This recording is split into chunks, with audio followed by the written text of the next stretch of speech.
In this video, we are going to focus on a new problem when designing our e-commerce application with microservice architecture. As you remember that we have designed and evaluate latest architecture and see potential problems. So with doing this, we should ask what's wrong with the current architecture and how can we improve the current design. But before that, let's remember what we have done during this section. As you remember that we have seen microservice synchronous communication and best practices, and we have covered all synchronous communication. In synchronous communication, the client sends a request with using HTTP protocols and wait for a response from the server.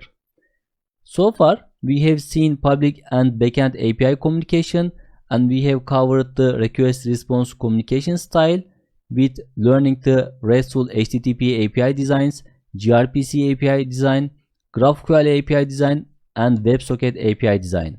But all these communications are held by directly client to microservices. So that means client send requests to microservices directly and client should manage all those protocols.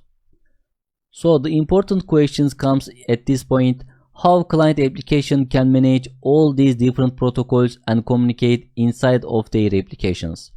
Also in microservices, there could be one more client application that we have to implement those communications for all client application. Let's go back to our main problem in e-commerce microservice architecture. The problem is direct client to service communication. So the problems are direct client to service communication, you can see in here. So this calls the chatty calls from the client to service. You can see there's lots of errors, and that makes there is a chatty calls from client to service, and it is hard to manage invocations from the client application with all different protocols like HTTP, gRPC, GraphQL, and WebSocket.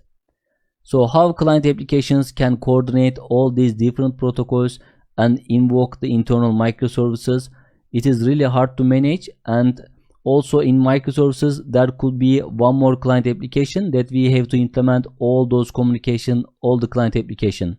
Think about that. If we add a new client application for IoT devices, it is also required to perform these invocation and manage all these protocols.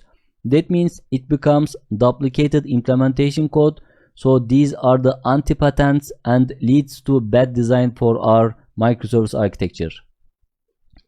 So we said that these lines are representing synchronous communication, and it is really hard to manage both invocations and also manage protocols. So we use different protocols for different client calls, and the internal communication even both is synchronous communication. In order to manage all those communication in different client application, the best practice is using microservice communication patterns. Now we have designed our APIs and we'll start to learn microservice communication patterns.